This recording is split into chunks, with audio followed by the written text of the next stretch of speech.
Чувствуем чувство родного, чувство тепла. С такими чувствами и целыми семьями в Болгаре встретились братья. Один из Казани, другой из Тольятти.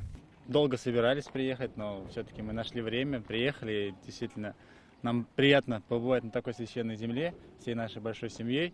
В памятную дату в знаковом месте собрались несколько десятков тысяч паломников. Сюда приехали большими делегациями из разных районов Татарстана и регионов страны.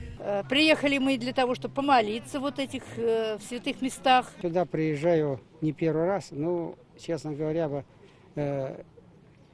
глядя, какие изменения здесь постепенно происходят, душа радуется. Мне очень нравится красивое место на Волге, и вообще такое мероприятие масштабное. Гостей поприветствовали, торжества открыли руководители республики и духовные лидеры. Мы собрались на этой священной земле отдать дань памяти нашим предкам. В 922 году здесь нашими предками было принято историческое решение.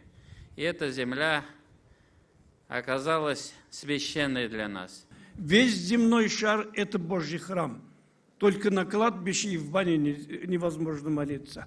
Поэтому мы должны беречь, чтить и эти места, святые места, с которыми связаны наша вера, наша история. Так совпало, что в этом году СГ Болгар-Жыйыны проходит в день обретения Казанской иконы Божьей Матери. В праздничный Болгар прислали поздравления от православных Татарстана. Болгарский Жиен на одной сцене встретился с фестивалем «Музыка веры, музыка ислама». Его участники спели для гостей праздника.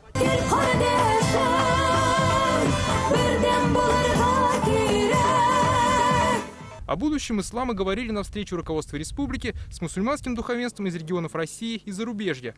Рустам Миниханов отметил, нужно всячески содействовать развитию ислама. Религия помогает сохранять национальные традиции, язык и воспитывать семейные ценности.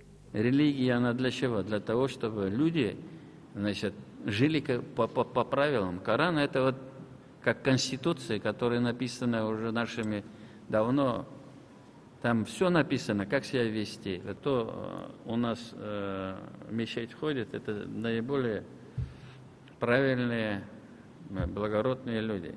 Большие надежды в развитии ислама возлагают на Болгарскую исламскую академию. Она уже приняла первых студентов. Как отметили, образование здесь должно быть таким же прекрасным, как само здание академии. Сделать надо классическую, такую программу, чтобы она способствовала и сохранению языка, потом, и языка Корана. Одним словом, такой всеобъемлющей, очень содержательной программа должна быть. И основное желание – это воспитать таких же богословов, которые были у нас до революции, подобно Марджани, Баруди, Таджидин Ялчыголу, Муса Джаруллахбегиеву и так далее. И все возможности у нас для этого есть. Хранить традиции и историю в Болгаре будут и музеи. Сегодня открыли 3 новых – чаепитие, речной жизни Болгара и детского писателя Абдуллы Алиша. Мне здесь очень понравилось. Тут можно увидеть разные исторические предметы. По традиции, в 12 часов дня все участники СГ Болгар-Жыйыны встретились на соборной площади Болгара. Здесь прошел полуденный намаз.